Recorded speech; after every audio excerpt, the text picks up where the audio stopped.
What's going on YouTube? Alric Phoenix here for part 2 on the post-mortem of Modern Warfare 3.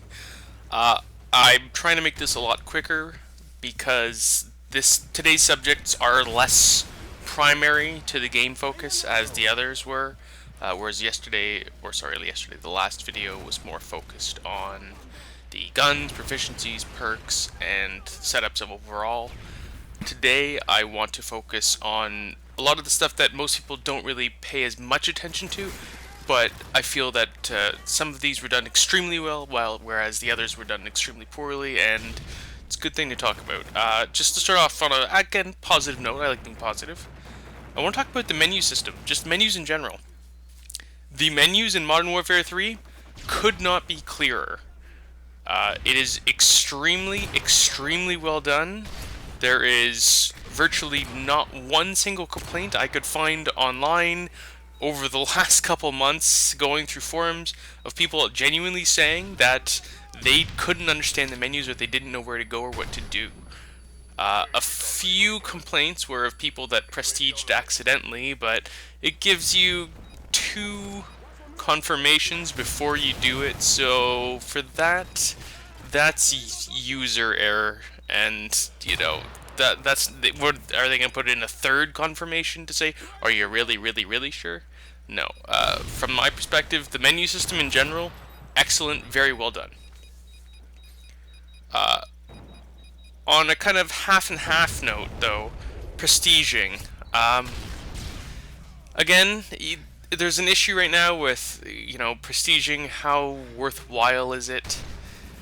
Other than an emblem and a title in Black Ops and Modern Warfare 2, you didn't really get anything.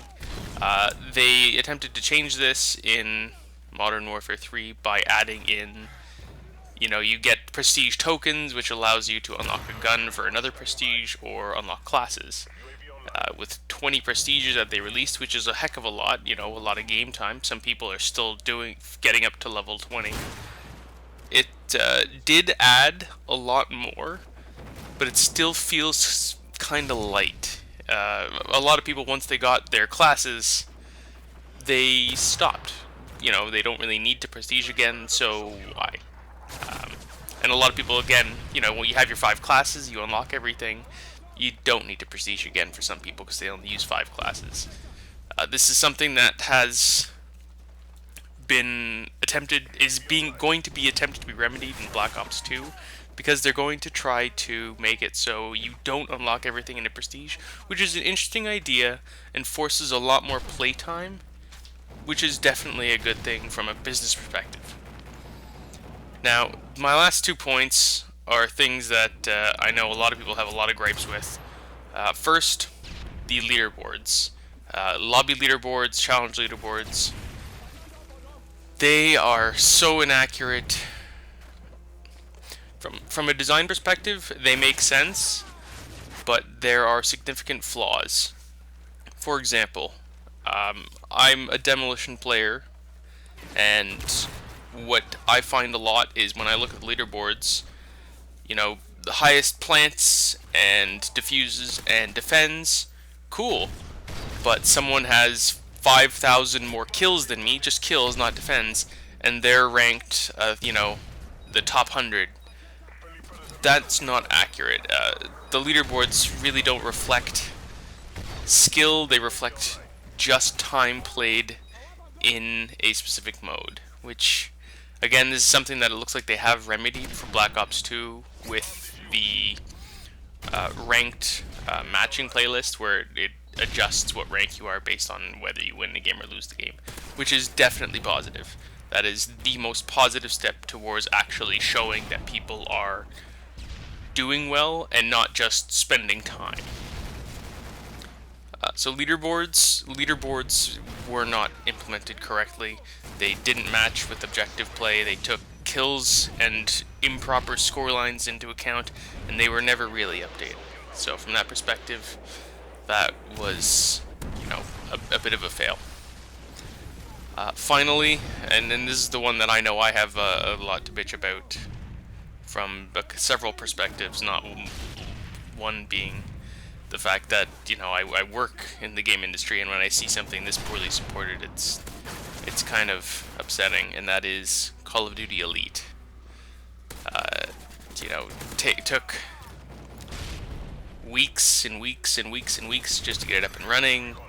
Never quite got off the ground. Challenges for clans to even be created and do stuff took months to do, until it was almost not realistic to even really need to join Elite. At this point, with the fact that all it really does is give you a custom title and custom clan tag, there really is no function to having Elite. They were doing giveaways, but then they kind of stopped. It could be so much more, and I would love to see it be more. But right now, the only reason to subscribe to Elite is to get all the map packs. That is the only function behind owning the Elite membership at this point. I'm really anxious to see them expand it, possibly for Black Ops 2. I really hope they do.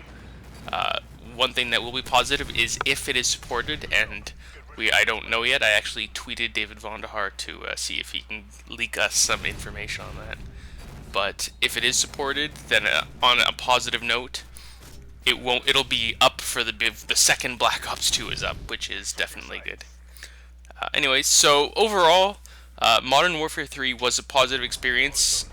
There were a lot of very well done things, some unfortunately notable problems. Elite, some of the issues with, you know, weapon balancing has kind of plagued Modern Warfare 3 quite a bit, but has gotten fixed in the end.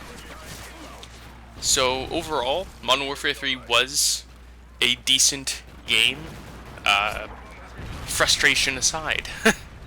I know people are very frustrated with the time to kill, but that is a more personal choice and personal preference compared to other games than it is a actual problem within Modern Warfare 3.